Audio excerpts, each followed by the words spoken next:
Hello there, ladies and gentlemen. This is going to be my reaction and review to the game Weapon Wars right here.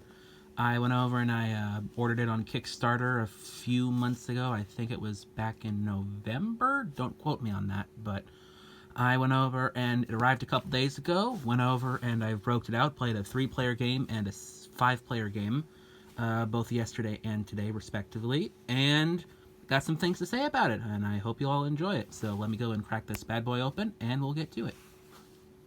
Alrighty, so here we are. Here's the instruction manual. It's a nice little booklet going in containing some creative little illustrations and instructions showing how you go and play the game. Overall, very nice instruction manual. My name is somewhere here in the back for anyone who wants to take a look. I am in red. That's your hint. Good to go. Over here's the box that it comes in. Here's the little lid. Nothing too special. Box goes, cards go in here, and this little bag of hearts goes right here. By the way, these hearts are very, very detailed. I'm not sure if you can tell from the horrible glare that I'm having. Sorry, but these hearts are retro, and they're very immaculately designed.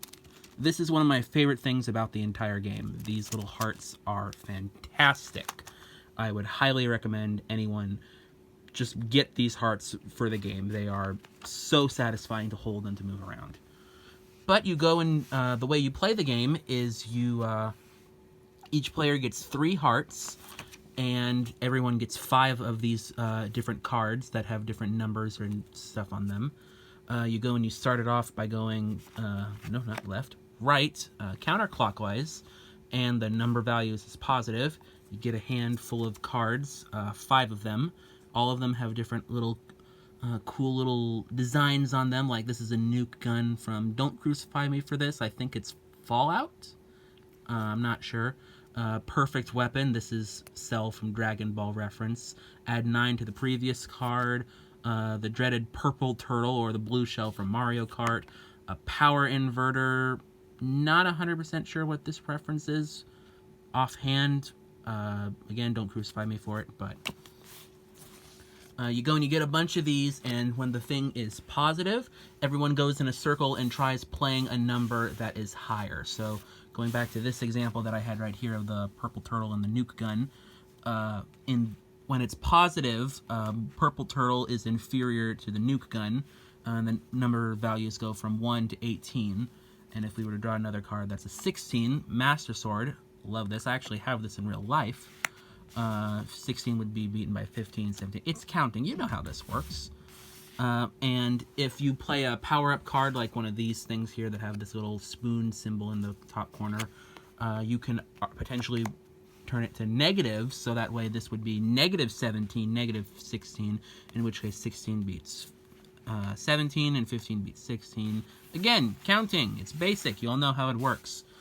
There's all kinds of different cards in here that go and have different designs. Evasive Maneuver, amazing Matrix reference. Yellow Gun, Golden Gun from GoldenEye 007. Night Vision, I'm assuming this is a Splinter Cell reference. Yeah, of course it is, with the 3 things right there. Unique power-up card. One Punch, gee, I wonder what this is a reference to. Infinite Power, only one of this in the deck. This is an anime that I don't know of, I'm going to be honest.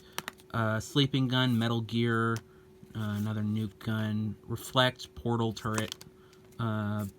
So many clever designs in here. I go and I love every single one of these drawings. They're all just so lovingly crafted and put together, and it's absolutely fantastic, all of these creative little things. Whoever goes and runs out of hearts, I believe I mentioned this before, is out of the game and no longer participates, and everyone else just goes on among their business. And sometimes cards can have a certain effect, like this little Pokemon reference right here says that someone has to play with 1 less card for their entire turn. And others say that you draw from the bottom of the deck instead of the top. Others say that you go and earn an extra life. I think that's somewhere down here. Where'd it go? It was right here. Here it is. Extra life. You play it and it's a 5 value too.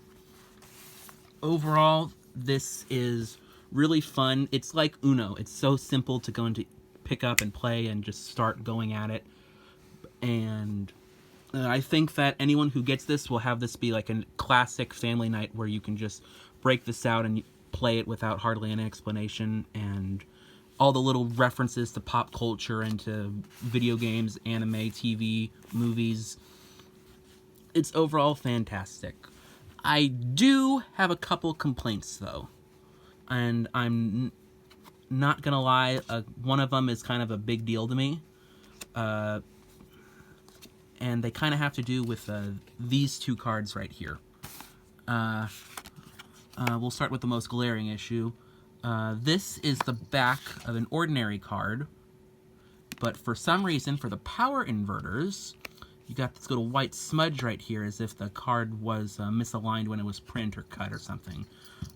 Only the power inverters have these, so when they're all face down on the top of the deck, you can tell which one is the power inverter. Not that big of a deal. The 1-up life actually goes and has that too. It is double-sided, doesn't have a design on the back, which I'm not sure if that's intentional. If it is intentional, then I'm just being weird, but it seems odd that this is the only card in the deck that doesn't have a reverse side. And it's gonna take forever for me to prove this. Hold on one second. Let me do through the magic of editing. Okay, hopefully that edited right. I have no idea. If it didn't, then I'm gonna look like an idiot.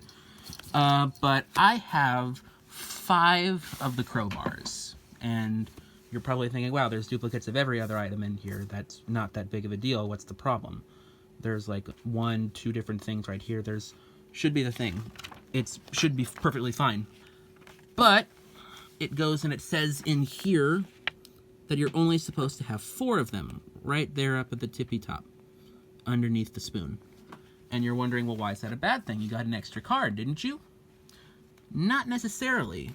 I could go through the entire deck, but down there at the bottom, Philosopher's Pillow. No idea if anyone else is having this issue or if it's just me, but I don't got that card.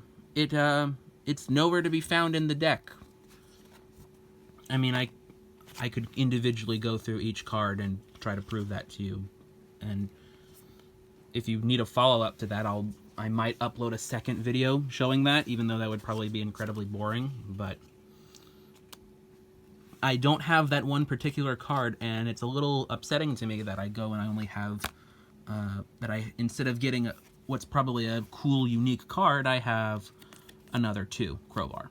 So, I mean, in the end, it's just a minor thing, not that big of a deal, but to me, not having the complete set feels a little incomplete and lackluster. So overall, all of these things are amazing. The designs are, I've said before, they're just amazing. There's all kinds of little references, like there's a little Darth Vader helmet down there, and there's a TIE fighter in the back for the flash saber or lightsaber thing. The Pokemon one over here, it has Snorlax, Pikachu, Pokeballs, Ash's hat in the background. Just so many cool little references that you can go and get to if you go and know all the different things, which, as I've said before, I don't, but hey, who does? And cue everyone in the comments telling me that they do know every reference. But overall, if I had to give this a scale on 1 through 10, I'd say that this is easily a 9, but the fact, like I said, that I didn't get all of the cards would probably bring this down to an 8.5 for me, simply because it feels like it's like I lost the draw 4 in Uno, and instead I just have a 2. So, I mean, anyways, this is probably just a me thing, but that and the little power inverter glitch thing, and maybe extra life, no idea, but again, can't say enough how good of a game this is. These hearts, I love these things. They're so satisfying to pick up and to collect, or to get rid of in this case. But yep, that's the game. I went over and I hope you enjoyed whatever little I had to say about it, and I will, if you want me to do another review in this style from Kickstarter, I got a review of Summoner's Isle in the works too. let me know. I will see you all later in probably 3 months, given by my upload schedule. See ya.